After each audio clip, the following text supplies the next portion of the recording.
Hi, I'm Anna Todd, and we're here to talk about the After movie. Is about Tessa Young. She is an 18-year-old girl leaving her mother's house for the first time. She comes from a single-parent home where she's very, I wouldn't use the word sheltered, but just very contained, and she thinks she has her whole life figured out, and she's a very planned, very smart girl. And then she meets Hardin Scott, who appears to be her complete opposite, and they seem like they have nothing in common, but then they start bonding over literature and their family problems and their childhood, and then their lives just kind of get turned upside down by each other. There's some characters in the book that have a much bigger role. In the film, it just doesn't work for timing. There's a character, for example, that kind of creates a love triangle with Tessa and Hardin, but when the film starts, Tessa has her kind of childhood boyfriend who is her really like family, but she doesn't realize that, and then she's with Hardin. And then if we add another guy, it just, for me, it felt like it kind of takes away the integrity of Tessa. That's something that we didn't expect because we went into it thinking it was gonna be the same, but then when you're watching it and thinking of the story just based on Hardin and Tessa, there's some things that just have to be taken out for timing. It all comes down to timing because the book is so long, it's impossible to fit it all in one. Tessa, I would say driven. Driven and intelligent. And for Hardin, I would say complicated. If I only have one word for Hardin, then complicated.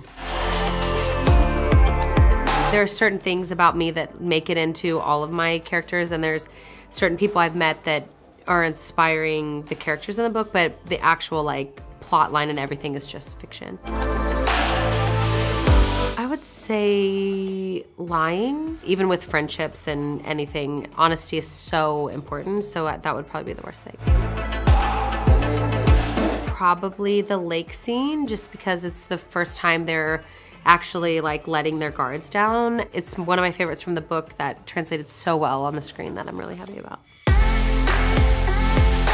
Yes and no. If the person that I love told me like, stop your career or this, no way. But I feel like if it was not a selfish thing, then yes. But if it was someone being selfish, then no.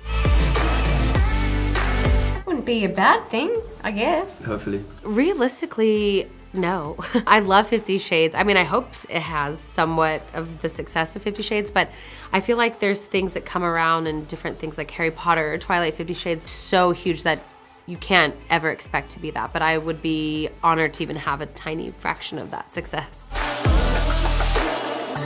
We just were so conscious of making sure that every time there was any kind of sexual, there's always consent and there's always protection. I think especially when you know that you have in some countries a young audience, it would feel irresponsible to have it not be consensual and not have protection. It's not the most glamorous thing in a movie to see a condom, but it's so important. It's the tiniest second that makes such a difference. We're hoping for it. We have to wait and see how the first one does, just realistically, but we're all ready to go. We're working on the second script already, and we have everything kind of just waiting and waiting to see how the film does. Thank you guys for watching, and I hope you enjoy the film. And you can see us in the After movie.